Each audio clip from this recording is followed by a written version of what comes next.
What up, y'all? It's DJ Envy. And I am Gia Casey. And this is another edition of the KC Crew. Welcome. Shout to everybody that came out to our live show. Yes, shout to you. What a show it was. It was sold out. We appreciate it. Sold out in like 10 days, and we're so grateful, so thankful.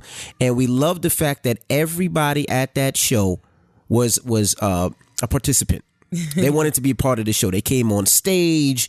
It was just so much fun, and we appreciate you guys. Or they were just giving audience feedback by a round of applause. Right. And we're so grateful and so thankful. I mean, we had a great time. I mean, the convo was amazing. and people who weren't able to go, I know, are kind of upset that, we didn't put it out. And the reason we're not putting it out is because we feel that, we wanted to just do something special for everybody that comes for our live show. So all our live shows will be different, and we won't put it out. We just feel like that's ours. For the people here that night, that's ours. We're a big family, and we wanted to stay in that area. So we're not putting those podcasts out. But we're doing one for you every week that we do a live podcast. We'll put out an additional podcast, such as this one, for everybody else. Yes, and we promised you guys we're going to be doing more live shows. Yeah. So the next live show is April 15th. It's in New York City again at the Highline Ballroom. So if you want to get tickets, it's highlineballroom.com.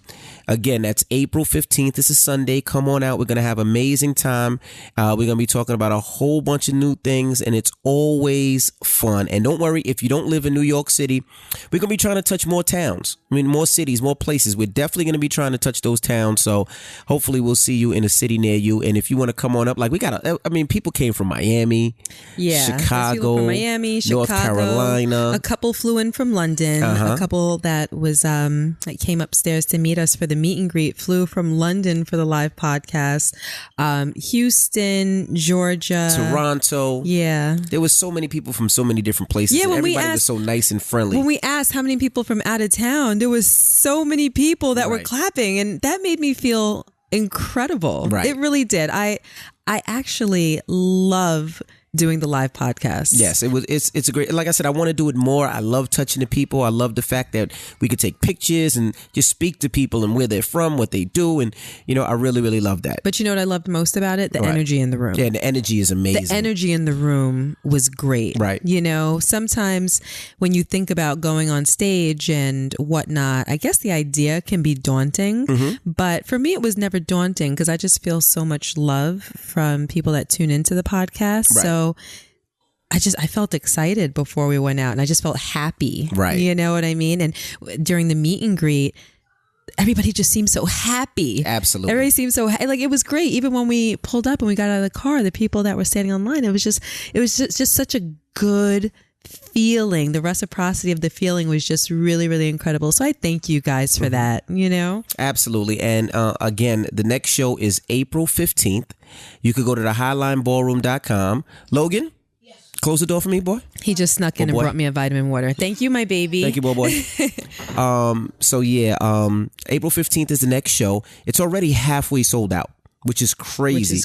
So we appreciate you guys. Is VIP sold out? I think so. Okay. I think so. I'm not sure, but we're going to be trying to do more shows in different areas. So if you can, like I said, it was a perfect date night. There was so many of you guys on dates. So it was great. Shout to Chef. I don't remember his name. Chef Patrick. Shout to Chef Patrick. What's the guan? He's Jamaican, right? Yeah, he is Jamaican. Your accents suck. Don't do accents ever again in your life. They're so awful. What the guan? He knew what I was saying. I apologize to all of my fellow Jamaicans for my husband's inappropriate accent. It was dope. The food was amazing. I really enjoyed the food. How'd you like the steak? Yes. And that was another special occasion, people. So yes, I had a steak. You did? And no, it was actually great. It was well seasoned. I didn't have to throw a dash of salt on it. Wow. It was, because I put salt on everything. So I didn't have to touch it. So the chef there was great. He made us made some personal meals for us. So that was wonderful. So that was dope. And shout out to everybody that got on stage that my gosh. Can I just tell one story? Yeah, sure. So, we were talking a little bit about sex. No, we were talking a lot about sex. A lot about sex. Actually, the whole show was about sex. And we were just asking people in the audience different things, about pleasing your man, pleasing your woman. And we asked, we were just talking. It was like, there's a lot of men that like butt play, and because you like butt play doesn't make you gay. Mm-hmm. And we asked, is there any man in here that's brave enough to say it? And not one person waved their hand, but this guy's girl. She pointed at him, and he turned so red. But we made him come on stage. And he was brown skinned. Yeah. He turned red. He was blushing. We made him come on stage, and then we made her come on stage, and they just talked what they liked about it. She was so beautiful. What they didn't like about it, and it was funny. She was like, they were a good looking couple. She was like, I put my finger in his butt because he put my finger in my butt. His finger up. No, it wasn't his finger that he put in her butt. Okay, all right. It wasn't his finger. Well. You were drunk at that point. Yeah. So you got drunk on stage. I definitely did. Because you know what? Everybody who came on stage, I was taking shots with. Rashawn, okay, I'm going to out you. Typically what you do when people want to take shots with you is you fill your cup with water. Correct. Instead of alcohol. So right. You could fake like you're taking a shot, but you're perfectly sober the whole time. I am shocked beyond belief that you did not do that on that stage. And I ain't gonna lie, you were really taking Patron shots. I know, I'm still hurt right now. After the sixth shot, I'm like, I don't do this. I don't know if you guys were in the audience. I don't know if you noticed. There was a point where he like leaned over and whispered in my ear and giggled, and then sat back up straight. I don't remember. He leaned over, and was like, "Baby, I'm drunk." Oh man, I don't remember that really. Yeah. Oh, you don't even remember that? And I whispered to you, I'm like, what the bleep is wrong with you? How do you do that now? And you were like, I'm good though. I don't think anybody could tell but me. Oh, well. You were still good. You were fine. It was fun. It was a lot of fun. It felt like a big family reunion, and everybody was taking shots, and we just had a great time. So Thank you for everybody that was brave enough to come on stage. You guys were it. Rashawn, we're not going to talk about it too much, but there was certain things that Rashawn said, let's pull people on stage and do X, Y, and Z. And I was like, people are not going to get on stage and do X, Y, and Z. And he was like, I bet you anything that we're going to have at least 2 girls come on stage and do X, Y, and Z. And we had a bet on it. So I owed him a massage and some extra things. Not that night because he was too tired, but last night I had to because I lost miserably. You guys are troopers. I didn't finish. What do you mean? That was just, you started the massage and we started to do other things, but I got to finish more. You have to finish more. How much more is there to finish? Well, now I just reloaded. I'm good now. That was a whole day. So no, you finished. So you want to restart and finish again. That's a different story. Yes. But I don't owe you anything now. So you have to work towards that. Okay. No freebies around here. All right, fine. You know what I wanted to discuss a little bit today? What? One of the biggest topics was Black China released a sex tape. Well, it wasn't a sex tape, and she didn't release it. It was okay. hacked. So everything that you just said was a lie. Hold on. Black China just released a sex tape. Well, actually, it wasn't a sex tape. Actually, Black China didn't release it. So clarify. I guess a tape was leaked, and it was Black China giving oral. Okay. And there was another tape that people said it's Black China. Some people say it's not Black China. But I'm talking about the oral. Mm-hmm. And I wanted to talk sex tapes a little bit because some people love sex tapes and they love making them, and some people are scared to make them. So I wanted to talk about it a little bit. Well, first of all, the Black China sex tape, I expected more from Black China. I didn't see it. So what happened exactly? I guess Black China, and this is going to sound so crazy, but I don't care. Black China is a stripper. Well, was a stripper, right? I believe so. Right. And this is going to sound horrible. I'm sorry. I'm sorry for all the strippers that listen. But I just thought that she was, since she's a stripper and she does all the stuff on the pole and her whole... Well, you don't know if she does pole work. I'm assuming if she was a stripper. Not all strippers do pole work. You know that. A lot of them are just on the stage and they whirl around the pole, but a lot of them don't do pole work. I just assumed her to be sexy and really, really bout it because I just felt that's her job. It's her job. That used to be her job. She was a stripper. Right, but you can't necessarily confuse... You can't confuse someone that knows how to dance on a stage with someone that knows how to perform in bed. There might be some librarians that are absolutely, as you would say, positively about it because they may feel sexy within themselves and it exudes while they're with someone that they care about or someone that they're attracted to. Meanwhile, someone who's sexy on stage, that can be their life and how they make money, but that doesn't necessarily represent how they feel inside. You're right. So when she gets to a point where she's intimate with somebody else, what you see on the stage may not be represented by what you see in the bed. Just like you. Hold on. Let me give you a nice little analogy. Okay, give me an analogy. Go. You talk for a living. I speak for a living, correct. You're a radio personality. You get on that box every day for 4 hours. You're talking. When Correct. you're on Sirius, you are talking. You're always doing deals. You're constantly talking. Your gums are always bumping. We started doing this podcast. You're talking. When you pull a mic away from you, the first thing that you'll say is, you know what? I don't really like to talk. I'm not a real talkative person. A lot of people in your personal life will say that you're not a talkative person and you don't share. Right. Then you'll respond by saying, well, I really only like to talk to Gia, which is why this works. Correct. And you talk on your radio show because I guess maybe that's an outlet and that's your profession and that's what you do. Correct. Right? But in your private life, you don't. So it could be the same thing for a potential stripper. Right. She may get on that stage and that's her profession. That's how she makes her money. But in her personal life, she may scale back and then really just be whoever she is. And that may be like what you just explained, someone that you may expect more from considering what they do for a living. Just like when a person sits across a table from you and we're on a group date or something, and they might say to themselves like, damn, if it's a new person, I might have expected Envy or Rashawn to talk more. Yeah, I get what you're saying. Do you understand what I'm saying? But if I date a stripper, right, I'm expecting that stripper to be the freak nastiest person in bed. I don't know why, but that's what I'm thinking. Like, if you are a stripper, right? I mean, I understand why. That expectation is reasonable. And even like you watch Black China, and I know it doesn't, you can wear whatever you want, but sometimes she comes out in the house wearing nothing. Right? Oh, I know. And I've seen her nipples plenty of times. Yeah. Uh-huh. I just assumed that when it got to that bedroom, she was going to be... I'm going to show you what it is.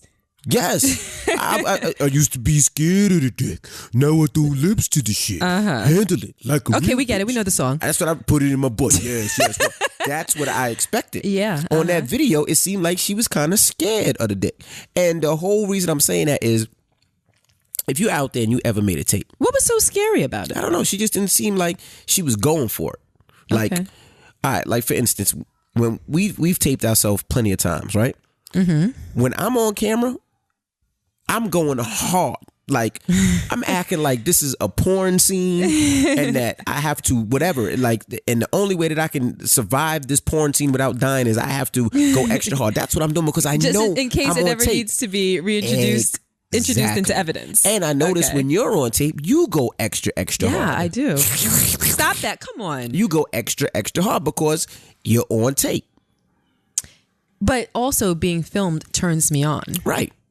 Like that's one of my things. Now, I could tell when she taped it, it seems like maybe that's what he wanted to do and whatever it may be. But take it outside of Black China. I wanted to talk sex tapes because, yes, sex tapes turn me on as well. Taping us turns me on as well. Mm-hmm. I think it's healthy for a relationship because you can go back and watch it. I wouldn't say keep it. We don't keep it because now... Well, you tried to keep it that one time.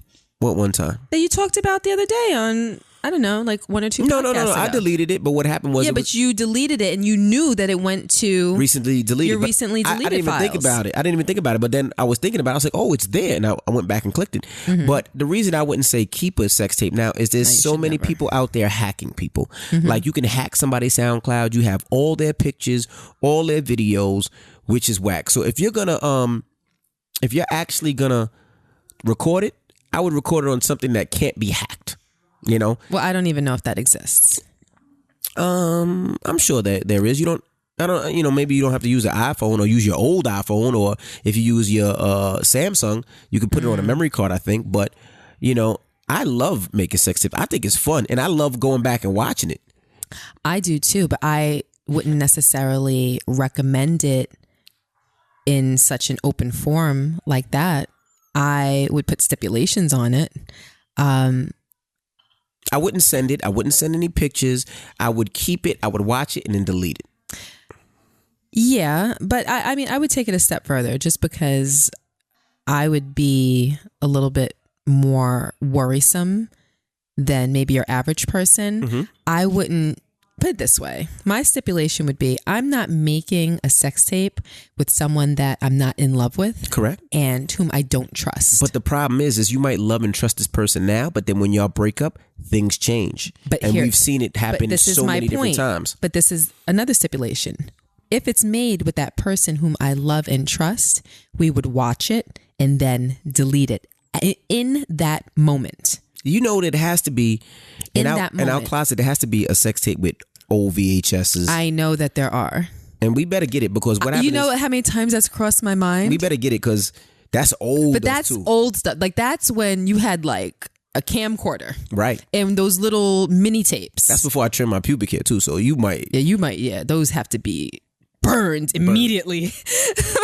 Oh shoot, that's gonna look crazy, but we gotta find. We should go find it and go back and watch it for amusement. Absolutely. But to see how far we've come. Mm-hmm. But yeah, I would only make a sex tape with someone whom I loved and trusted, and for the purpose of watching it maybe right after, or go to sleep, wake back up. If you want to have sex again, morning, right. You watch it the next morning and then delete it immediately, even if it's someone that I love and trust, and even with someone whom I'm married to, for fear of it being hacked or leaking in some way, shape, or form.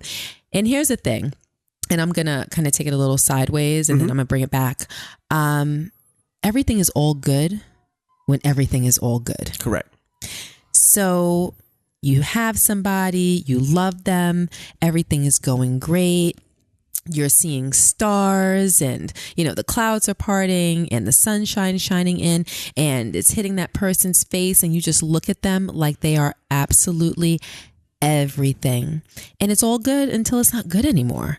Something goes wrong and all of that trust goes out the window. It's kind of like females. And of course this is for males too, but I'm just addressing the females. Mm-hmm. And this is what I teach Madison. Okay. This is what I teach Madison. And this is the part that I was going to say is a little sideways, but you have a best friend. Mm-hmm. You have your best friend. You feel like this person will ride for you. They will die for you. And you feel as though you can tell them your deepest, darkest secrets. Okay. If you did something wrong, you let them know. You seek counsel. You get advice. You guys shoot it back and forth and everything. And they're your bestie. And then something goes wrong. Right. And that relationship crumbles. And then what happens? Maybe not right away, but it's kind of like when things are right in front of you, it's pertinent and it's serious. But as time passes, things become less and less and less important. So you give it a few months, your deepest, darkest secrets can start to lose importance with your ex-bestie. They can be in a conversation and they can let a little bit of information go. They could be in a conversation with someone else and let a little bit more information go. Right. They can be in a group chat and they just might say, they don't guard your secrets the way that they did when they're your bestie. So I always tell Madison, I don't care how close you are with any friend ever. This is from now until you're 65. If you have something that you did, that you said, that you experienced, that you don't want anyone to know because it can come back and hurt you, right. Or it can come back and burn you, it can come back and bite you, you do not say it to anyone. Correct. Except myself and or your father. Because we are the only people in this world, the entire world, right, that will never do anything to hurt you. All of your friends, you can't say that for. And you can't even really say it for your siblings because they haven't gotten the experience and they haven't learned the life lessons to learn that specific type of loyalty. But if you've ever done anything that you don't want people to know, you don't put yourself in a position where anyone can ever expose you. And that's how I'm bringing it back to this point. Right. It's the same thing. I don't care how much I love somebody. I'm not going to give them that power to turn around and hurt me at a later date if and when something goes wrong, which introduces the idea of revenge porn. Right. No, absolutely. And revenge porn is a very big thing. And it's these people that thought that their quote unquote secret in the form of a sex tape was safe. And it's not against the law in certain states. It should be against the law. It should be against the law everywhere, but it's not. Only in certain states recognize it. Like New York is not one of those states. New Jersey is not one of those states. So California is. Revenge porn does not exist here. No. Are you certain? Positive. Wow. Positive. So you can expose somebody, you can release their tape, you can put it out in social media, share pictures, photocopy pictures, put them on, telephone poles all across the city, and there's no consequence except for her big brother coming to beat you up. Yeah. I mean, I know in California there's a consequence and you can be arrested for it. Right, I know that. In New York and New Jersey, no. I don't know about posting it up on, sites and all that other stuff. That might be a little form of harassment, but it won't be called revenge porn. I guess the idea is kind of like, it reminds me of ignorance is no excuse for the law. It's like if you know that you don't want such video or such pictures being put out of you, then do not take them or do not record it, or else you're in a position to be exposed. I mean, the law is a it's pretty... like, so if you know that you can be in a position where that can happen, don't do it in the first place. And then you don't have to worry about the second place. Correct. The law is pretty crazy because if you put a picture out of me and then I go bust you in the head, I get arrested for assault. Because that's against the law, but revenge porn isn't. Revenge porn Well, there you go. But states. That's what I'm saying. Like, ignorance is no excuse for the law. Like, you can't just go out and do whatever you want to do because it makes sense to you. No, it has to make sense to the law. Absolutely. And that's the only thing that matters, because if you don't take that into consideration, you can end up in jail. But back to, sex tapes. Yes, they keep the relationship spicy, and I would encourage it, but I would say delete it and make sure it's not just deleted, it's deleted and recent deleted and it's out of your system. But I encourage it. I think it's sexy. I mean, I love it. And then, even get a little freaky, but, do it next to a mirror so you can watch yourself in the mirror as you tape it. Yeah. And then, fellas, if you have a little there. stomach, you hold your stomach in so it makes you look more diesel. You know what I mean? From experience. Yeah, I'm serious. And then you just, if you back shot and just pound harder, it just makes the butt look better when it jiggle. Oh man! And then it turns you on more. Yeah, it does. And then you become a little bit more harder, like Rottweiler, as you would say.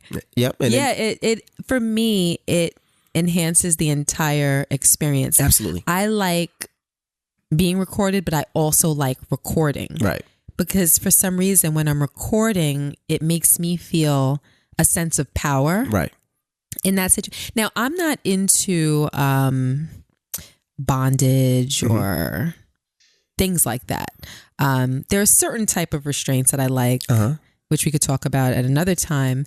But so when I say power, I'm not really talking about like a 50 Shades of Grey type of power. But for instance, sometimes when we're intimate, I like to imagine that we're being recorded and I'm not supposed to know about it, but I know about it. Gotcha.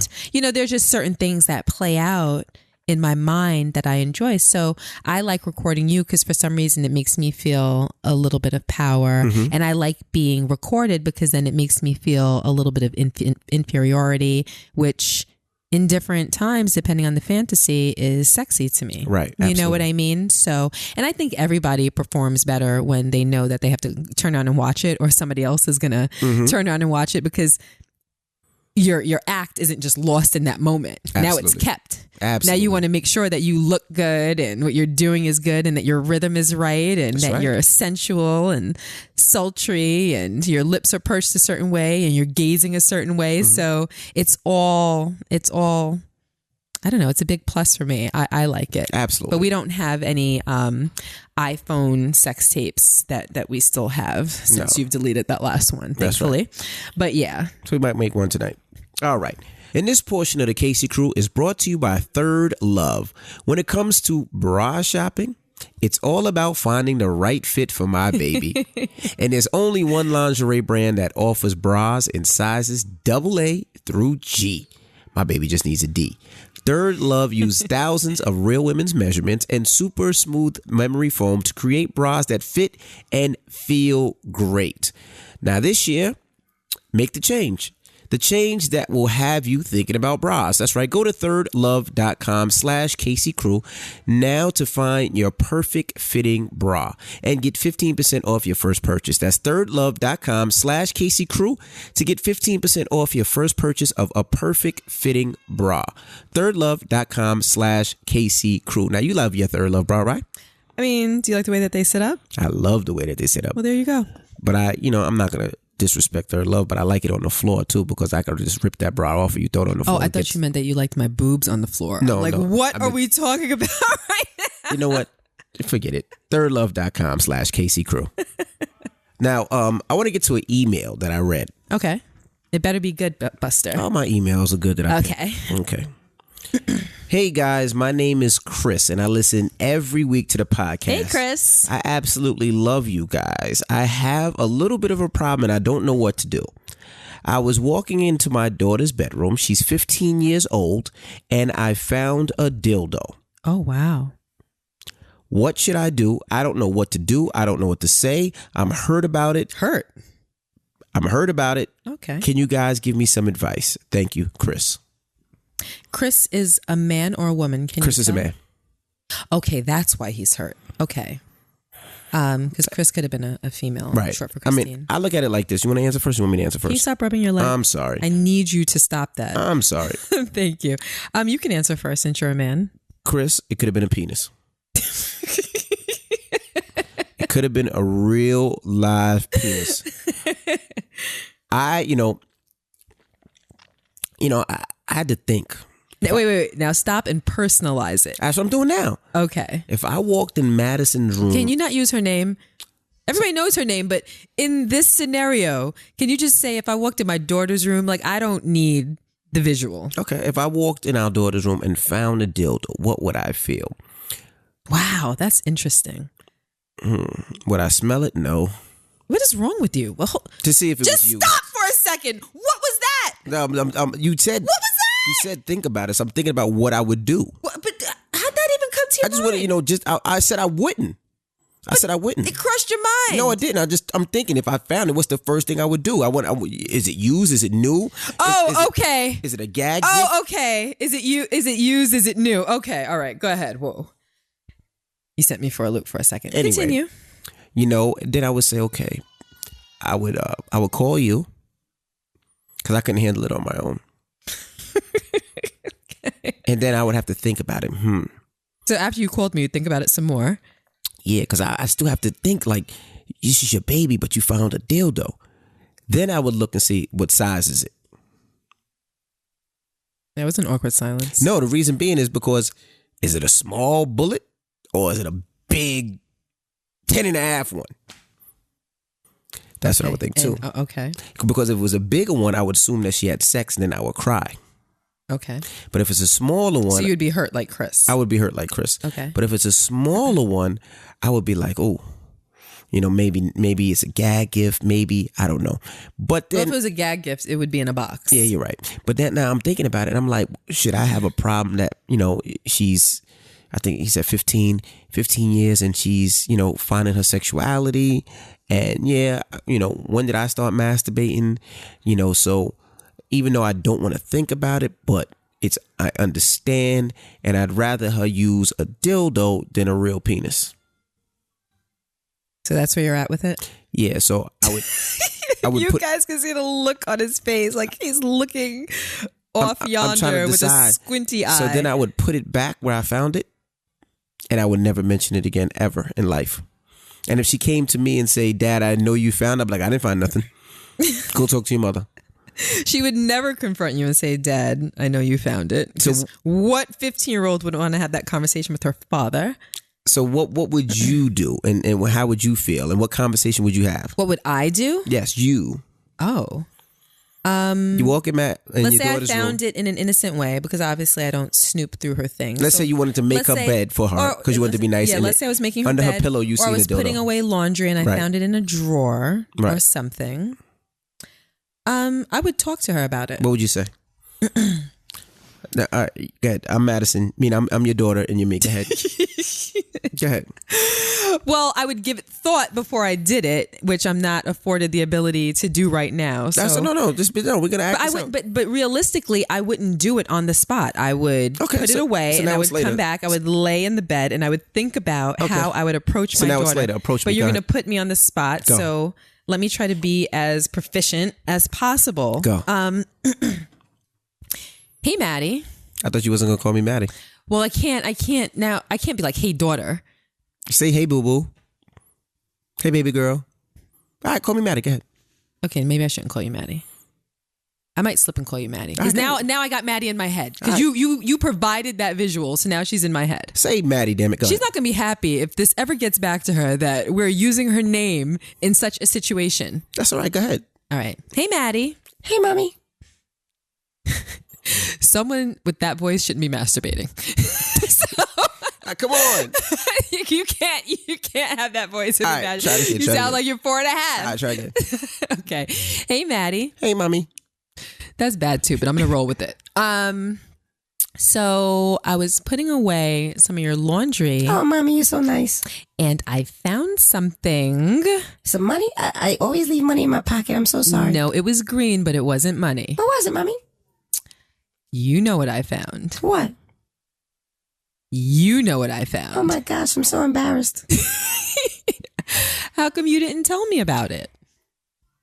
I mean, Ma, how can I tell you? Hey, Ma, I ordered a dildo online. Well, clearly you didn't order it online because I know that you're smart enough not to have something that you would want to keep hidden sent to the house, which means that somehow, some way, you got to a store, was brave enough to walk in and purchase it. Am I right? No, I actually bought it. I had gift cards and I bought it. And you and Dad don't look at my stuff when they come in the house when I order all the other clothes. So I figured you guys wouldn't. So that's how it came. So you had no problem or worry that a package coming from a company called Sexcapades came to the house? It has no name. I checked.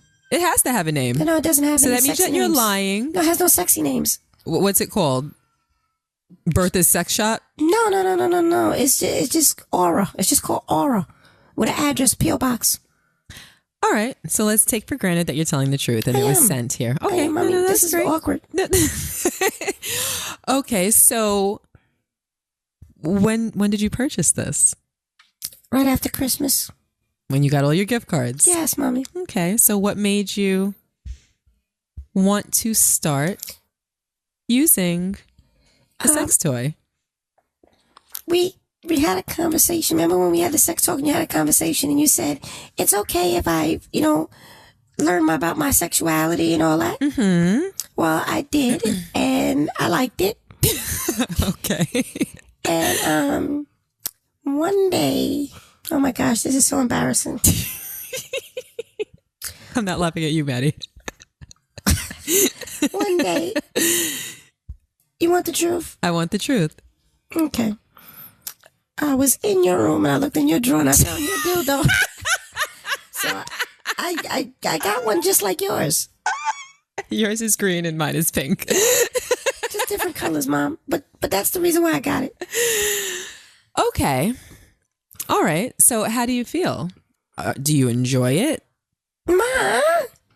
Tell me. Well, yours is way bigger than mine, but I yes. Okay. Well, here's the deal. I wish that you would have come to me first and asked me my opinion about the sex toy because, and this is sidebar, like we know she's a virgin, so I would proceed by saying, because I know that you're a virgin and if you wanted to experiment with self-pleasure or self-gratification, I would have preferred, it would be advisable that you didn't go full force with a vibrator of that magnitude, like a vibrator like mine. I wouldn't want you to use a dildo or something that you would insert into your body, specifically with you being a virgin.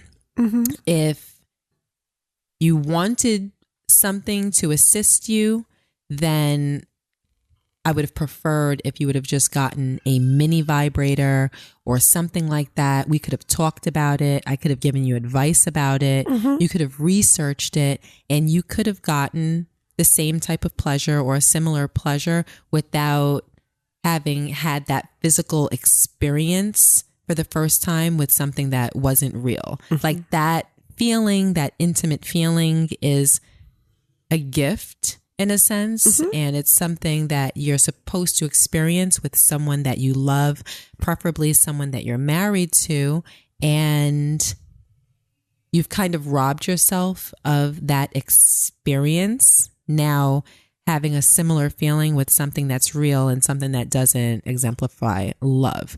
Now, after you've already lost your virginity, if that's something that you want to do and entertain yourself with when you feel like it, that's fine. You know, I don't have a problem with it. I just wish that you would have come to me so that we could have discussed it, because you're a big girl now. You're 16 years old. You know, you're not a baby. It's clear that you're going to have these feelings, and you've probably been having these feelings for a year and a half now, possibly. So I understand there's nothing wrong with it, but I just wish that you would have gone about it a little bit differently. So there's no problem. I'm going to buy you a few books for you to educate yourself a little bit more about, you know, self-pleasure and things like that. And this way you'll just be well-rounded when it comes to that. But that's pretty much it. I would prefer if we got rid of that, and maybe I can get you something different that you can use that I think would be better for you, your age, and your level of experience. Okay, mommy. Okay, mommy. That's what I was going to say. All right, ma. Hey, you want this now? I love you. I love you too. Okay. I mean, the way you handled it, I think it's great. And for Chris, if you're listening, that's the perfect way that you should let your wife or your fiance or your girlfriend handle it. But let me talk to Chris, because I think that Chris may be hurt because, listen, and I don't want to put any ideas in Chris's mind, but you're in trouble, Chris. But I want him to consider something, because this is a 15-year-old child. Correct. Right? Teenager. Who should be having these feelings, and who... Correct. I wouldn't expect anything other than a 15-year-old girl masturbating. I think 15-year-old teens across the planet are masturbating. I don't think that there's anything wrong with it. There's nothing shameful about it. Right. I think that it is 100% par for the course. I know that I was masturbating at 15. I'm sure you were masturbating at 15. You know, so, but this isn't her fingers. This is a full-fledged dildo sex toy, right? Vibrator. How did he put it? Dildo or vibrator? He said dildo. Okay, because dildos, if I'm not mistaken, dildos. I'm sure he doesn't know the difference between a dildo are the and a ones that vibrator. don't vibrate. They're like just like the plastic or rubber or I'm whatever. Sure he didn't check to see. Okay, well, whichever way. I wouldn't. Whichever way. If I were him and I saw that, my concern would be, are you having sex? Correct. And that's in why the interim of you having sex, meaning for those periods while you're not sexually active, or maybe during a breakup or just a slow week or whatever, is that how you're satisfying yourself? It's the choice of self-pleasure that has me nervous. If Madison was a different kind of girl, because I know, you know, we know Madison very well, and truth be told, and not to put her business out there, but Madison's never even kissed a boy, and she's 16. So I can take for granted that she's a virgin. But we could just as easily have a daughter that's different. Correct. You know, that's not that, that doesn't have that mindset. Right. You know, and I was a bit of a prude myself until I met you. And it took a year for me to lose my virginity to you. Before that, all my friends called me a prude. But even being a prude, I didn't have Madison's mindset. Correct. Do you know what I mean? I was open to a lot more things where I feel like she's not open. But I could easily have a daughter that is more like the way that I was, or more like the way that my friends were, Right. who were absolutely sexually active at 14, 15, 16, like very sexually active and experiencing all types of things and going from boy to boy to boy. You never know what you're going to get in a child. Right. Do you know what I mean? And whatever you do get, you deal with your child accordingly, always with love and understanding, and you use teaching moments, right? Right. So with Madison, if she wasn't that type of girl, at that moment where I paused and said, okay, well, I know that she's a virgin, I would have inserted with, okay, so your choice of sex toy has me concerned. To me, I'm taking it as a possible indication that maybe you've experienced sexual intercourse before. Is that true? And if you have, not to say it's okay, I may be disappointed because we haven't had a talk about it, but you should let me know, because there's a lot of things that come along with sex. Right. And I want to make sure that we go over it. I want to make sure that we're on the same page. I want to make sure that you're safe, that you're protected. I wouldn't take that opportunity to bash my child, to shame my child, to make them feel badly or anything, because all you're going to get is a clam at that point, and a child that feels awkward around you and feels as though you're disappointed. Despite whatever disappointment I might be experiencing, I wouldn't show it to my child. Right. Because I believe in openness and honesty. And if she is having sex with a boy at 15, and if it's a boy that she's not in love with and there's no actual commitment, then I might be worried that there is an insecurity problem, Right. or he's filling a void. I don't know if a father's in the household, things like that. Like, those are things I'd be concerned with. So I would take those opportunities to talk to her about it. So for Chris, I would try to get to the bottom of whether she's sexually active or not. And I'm sure, well, I'm not sure, but I would hope that Chris would know if she has a little boyfriend or whatever. And those are the things that we would talk about. And then if she is sexually active, first, I would try to dissuade that activity, number one. And number two, if I'm observing my child's personality and I know who my kid is, and I know that that kid is going to do what she wants to do despite my guidance, then I would make sure that she's protected. Okay, now you have to be on the pill. Now you have, well, and this is just a sidebar. Right.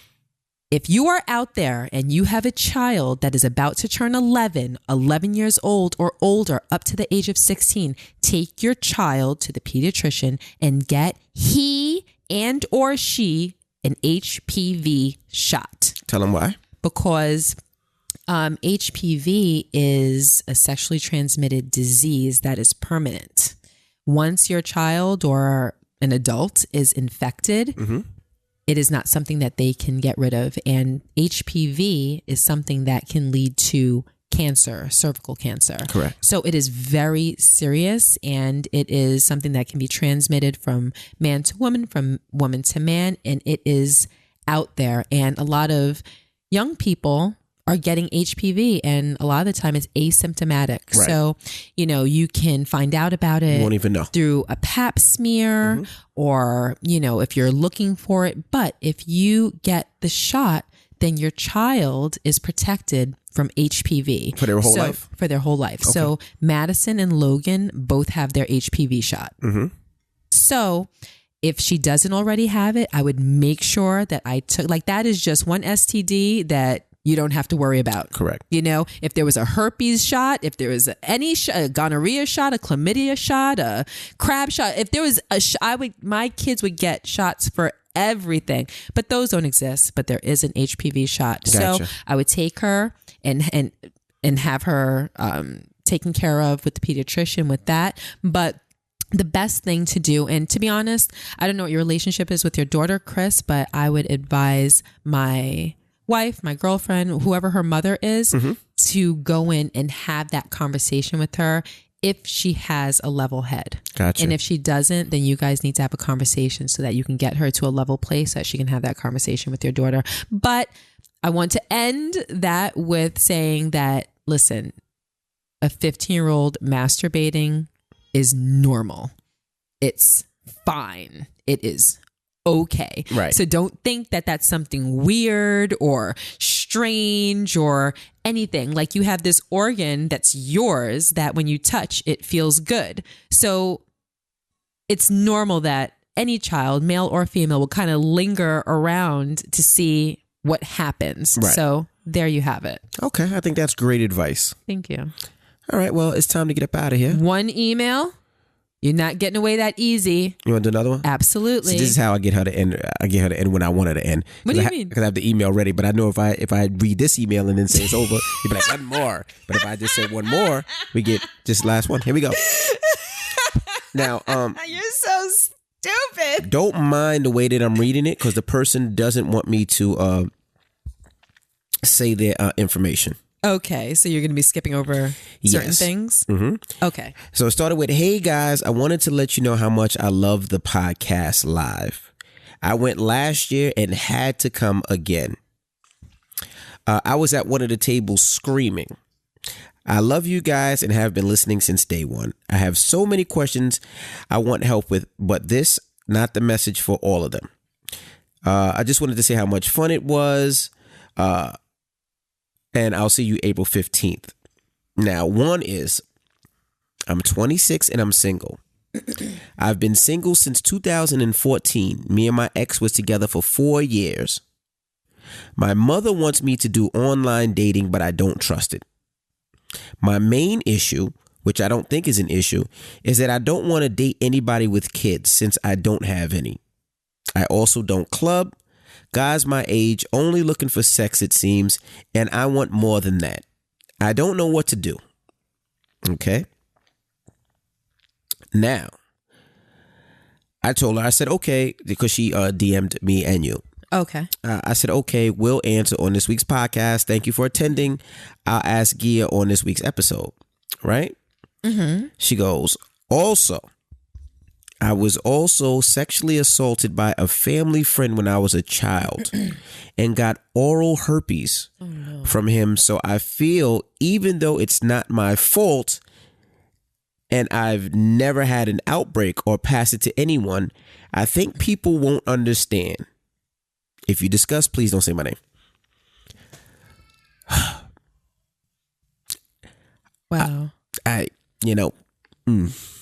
People definitely won't understand.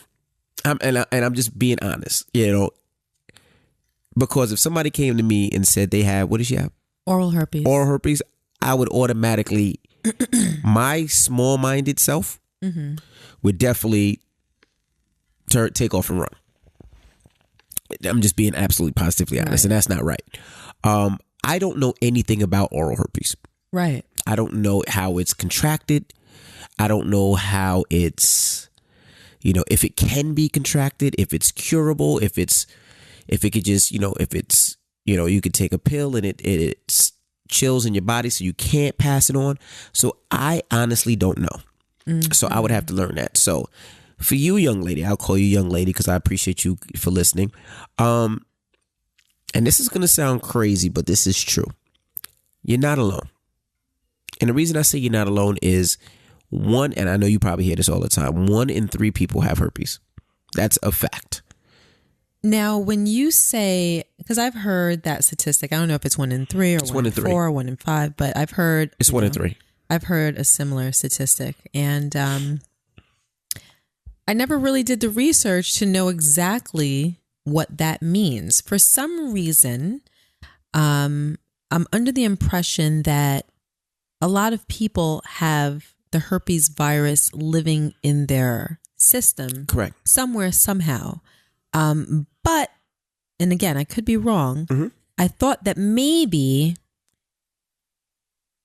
they are not sufferers of it, right, nor carriers. Right. I thought that statistic just means that people have it in their body, but it'll never present itself. Right. And you can't give it to somebody else. So I don't think that means that 1 in 3 people have oral herpes or genital herpes or something to that effect. Mm-hmm. That's the impression that I'm under, but I'm not certain. Right. I'm not sure either, but I'll call you young lady because I don't want to say your name. But I believe 1 in 3 people have some type of something of herpes, right? And I wouldn't tell somebody right away, and I would try online dating, and I would also, if you don't like you the have club, to tell him right away. I'm sorry to cut you off. I'm gonna tell you why. But think about it. No, we don't have to kiss yet. Let's get to know each other. We don't have to get physical yet. You know, I don't want to just tell everybody my business. You know, That's true. now, what I would do is, you might not like the club, but the events that Gia and I do are not the club, but you can still meet people there. And we're going to be doing more events. We're going to be doing brunches. We're going to be doing day parties where it's going to be where you can go out and have a good time and not worry about the bullshit. It's going to be fun. And everybody's going to be there as a family, like our live podcast. But anyway, I wouldn't tell anybody, and not to be secretive, because it's nobody's business, because you don't know what step you want to take with this person. You know what you can do and what you can't do as far as sexually or even kissing, and it's not your fault. It's like, don't think it's me. No, it's not your fucking fault. It's that fucking coward that touched you when you were a child. That bitch ass that touched you when you was a child. And I'm sorry for talking aggressively. I just hate people like that. And his penis should be cut off for the fucking rest of his life. But anyway, that's another story, another situation. I would go on dates. And it seems like you don't like to go on dates because of that. And that shouldn't be a problem. That shouldn't be a reason. Yes, that happened to you, but you have to find it deep in your heart to say, fuck that. This has happened. God does things for reasons, and I'm going to continue to live. Yes, go on dates, meet people. You don't have to be sexual. You don't have to be kissing. Go and see what you like. And then when you find somebody that you like, that you connect with on a level outside of sex, then you have that conversation. Oh boy, that's our baby girl at the door. Then you have that conversation. Hold on, they're knocking at the door. Yeah. Mama, come. Then you have that conversation. Hey, mama. Hi, baby. All right. We'll be finishing in a second, mama, okay? Oh, I said we'll be finishing in a second. We'll come downstairs in a second. Bye-bye, Brookie. Mom. We're recording something. Bye-bye. Bye, Choo-choo. Bye. Mommy, give us a little while. I'll come downstairs and check on you in a few minutes, okay? All right, Mama, love you. Love you too. Close the door, Mama. But as you can see, we tape our podcast in our bedroom, and we literally on the bed. We usually tape it the day where the nanny's not here. All right, but anyway, back to saying, so I would definitely go out and I would date, and I would see who connects with me and just connects with me honestly, and just we connect on the same mind frame, and you have that, when you spoke to somebody and it sparks.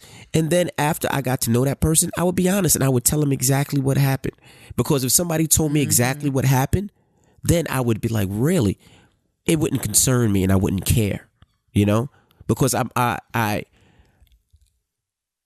most people are compassionate and would understand. Do you think that most people are compassionate? When it comes to a situation like that? Absolutely.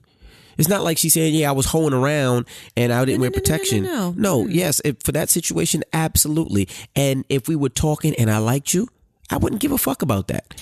We would go to the doctor together and see how I can prevent not getting it. But other than that, I wouldn't give a fuck. I disagree with you. Okay, why? I agree with everything that you're saying, 100%, except for the part where you believe that most people are compassionate. When they hear her story? No, I don't think that most people are compassionate. I think there are a lot of compassionate people out there, but not most people. I think that most people are interested in self-preservation. Right. And I think that most people's entire life is propelled by self-motivation. Correct. I think that most people think of themselves first. They may not present themselves like that to the world, but when they're at home laying on their pillow in their own private thoughts, I think that most people care about themselves first and others second, whether they admit it or not. It would be wonderful if she could find a person that would be exactly what you described. But as you're talking, I'm thinking to myself, how realistic is that really? You know what I mean? I don't really like to just talk about what sounds good. Correct. And what sounds beautiful and the way that we would like things to be. I like to talk and think about the way that things really are. Do you know what I mean? So let's first address like the online dating. Okay. Right? How do you feel about online dating? I know a couple people that do it, and they get a lot of bullshit. But then every once in a while they find something that they enjoy. Yeah. But they do get a lot of bullshit. I know somebody right now that's online dating and he's going through different people, but you know, he's dating. Oh, he? Yeah, he's dating a whole bunch. He's dating black women. He's dating Asian women. He's dating white women. And he's just dating people to see that's who he what connects with. About. And he ran into a lot of toads, and he's looking for his princess. You know, and I don't see a problem with it. He hasn't found yet? He just started maybe 2-3 weeks ago, and he's been on like 2 dates so far, and he doesn't have a problem with it. He's, you know. Oh, but he's like communicating with people from different backgrounds. From different backgrounds, he's having conversations. Dates. Right, yeah. Okay. And, I mean, he's not looking for sex. He's actually looking for a companion. So he's, you know, going through the process. They're going out to eat and whatever. Well, I know of 3 personal success stories from online dating, and I know of a few more from afar. Correct. You know, like a friend of a friend, right, type of thing. So I definitely think that it can work. I think it sounds a little cheesy, strange, a bit off-putting, maybe. But if you're single and you're not out there like that, like this young lady, if you're not clubbing and you're not in those type of social situations where meeting someone is a little bit easier, then that might be the route. So I think that that's okay. So let's say that she meets somebody. How realistic is it that you would date someone enough to trust them with that piece of personal information, but to have not kissed them yet? Those two things tough. I can't put together. I don't think that that's realistic. Well, and I agree with you. I think, and we talked about this briefly before, I think that you absolutely must be able to trust someone with that kind of information, because that's not something that you want circulating. You don't want that to be repeated. That's very private. But being that this isn't necessarily a sexual issue, you can put somebody off for having sex for months. And if they're interested, they may still date other people. They may still even sleep with other people. But by the time that you realize that you're into them and the two of you decide to commit and move forward with a sexual relationship, you may have been able to ascertain that trust where you can tell them, okay, I have, you know, an STD. This is how I got it. I've been to the doctor. These are the facts I want you to know so that you can decide if you want to take this relationship any further. But we were just dating. We weren't necessarily exclusive. Now that we are, I think that you're privy to that kind of information. And now you can make a decision about whether you want to move forward with me or not. Right. Okay. But her situation is oral herpes. And I don't think you're going to get to the second date without ending that night, at the very least, with a kiss, without it seeming very strange. And maybe a guy thinking, well, if she's not kissing me by the second date, and clearly we had a good time and we're into each other and we're having fun and it's all wonderful, he may take it as, well, maybe she's just not into me and she may not get another phone call. I think she would. Or if she does the same signs. Or he may just think that she's strange. I'm going to be perfectly honest. If I were on a date with a girl that I met and I like her and we're having a good time and we go on a date, I can understand maybe not kissing me the first night. Right. But by the second night, hold on, guys. Hey, mama, come on back in. You need something? Oh, yeah? Oh, okay. Mom, give me 2 minutes and I'm going to come take care of her, okay? Okay, dear. All right, thanks. Love you, mama. Okay, darling. Bye, Brookie. Bye-bye, Brookie. Bye. And for those of you that may be newer to the podcast, you may not know, but my mother has dementia. Right. So she was just here about maybe 5 minutes ago, and then she came back again because she has no recollection of having been here 5 minutes ago. So that's what that was about. So if I were him, I would think to myself, you know, it might be a little strange. Hold on 1 second, baby. Logan, Yes. Can you help with Brookie? Grandma needs help with Brookie right fast. What she need? Pamper and all that, and wipes.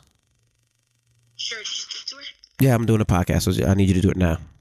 Okay. Thank you. Goodbye. As you can see, we're a big happy family that helps each other. I'm sorry, yeah, baby. So yeah, I would think that it was weird if we got to the second date and enjoyed everything up to that point, and I went for a kiss and she turned her head. Right. So I would think there's something wrong with me, or there's something wrong with her. Not on a second date. On a second date, Rashawn, yes. No, I think she could get away with a second date, and then a third date have that conversation. I think she could have the first date and then spend a lot of time on the telephone talking, because that way you don't have to worry about kissing, and you can get close and get to know somebody by talking on the phone for a couple of days. I think that that's true. And but then, if by the second date, and let's just go further, let's say she makes it past the second date. Then the third date, she tells him. So by the third date, do you feel as though you trust somebody enough with that kind of information? You have to. And this is what makes it sticky for me. But that's why I also say you have to talk on the phone.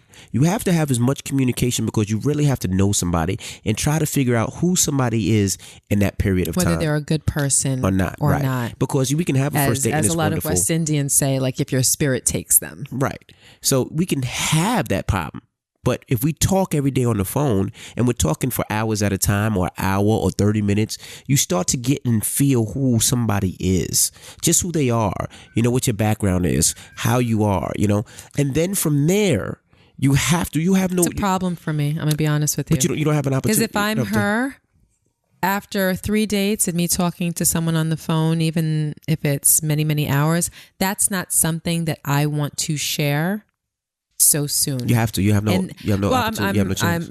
Through talking this out, I'm understanding that she probably doesn't have much of a choice, and that would be the best case scenario. Mm-hmm. But I wouldn't feel good about it. Yeah, of course. I would you're not definitely have a problem with it. I wouldn't want to trust somebody with that information, because I never really know someone's true intentions. But you can't think like that. Like, you have to be in a situation where this happened to you in your life, right? Mm-hmm. And you can't let it hold you down. You can't let it affect you for the rest of your life. You have to allow it to be like, you know what? This happened. Fuck it.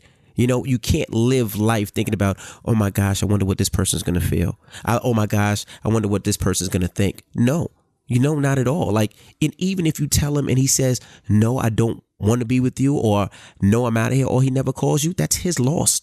That's very true. But that's not what my concern is. My concern is her protecting herself and her privacy. She can't. I'm not worried about what other people may think of her. Like, oh my gosh, I just shared this information with him. What does he think? I'm not concerned with that, because what he thinks is his problem.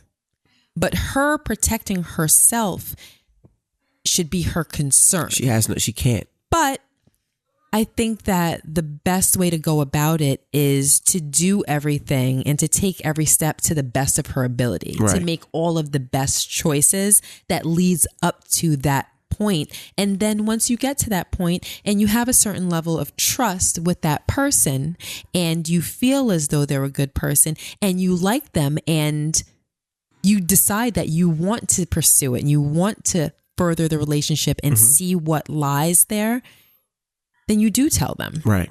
And you pray and you hope for the best. You hope that it works out, and you hope that that person winds up being your person, but I just want to make sure that, when we're here giving our opinions, that we think every little step through. And I did. Because I want to make sure that someone like her in her position considers everything. Absolutely. Because a lot of times people just jump out the window and they do things. A lot of times people open their mouths too soon and whatnot, and it comes back to hurt them. And I just want to make sure that she's protecting herself and her own privacy. So yeah, I would stretch it out as long as possible and decide if you like the guy. If you feel comfortable and you like him, and to give him that information. And, you come to all our events and you consistently DM us, and let us know, keep us abreast of what's going on, and you always have our support, and we appreciate you. All right. Yes. All right. It's time to get up out of here. Okay. All right. Now, don't forget, again, our next live show is April 15th. And it's at the Highline Ballroom again in New York City. So get your tickets if you haven't got them already. It will sell out. And we always have a lot of fun. And don't worry, we're working on a plan to get to everybody's city. So, maybe do something on the West Coast. Maybe do something, in New Orleans for Essence Music Festival. We're definitely trying to figure out some ways so we can get closer to you guys because we really enjoy doing the live podcast. We really have a lot of fun. So it's like, for me, it's like sitting in the living room with your friends. Absolutely. Yeah, crazy friends, crazy drunk friends sometimes. We did have some crazy drunk friends that night. We absolutely did. All right, so we'll see you guys on the next time. I will see you next time. All right, I'm DJ Envy. And I am Gia Casey. And that was another edition of the KC Crew. Toodles.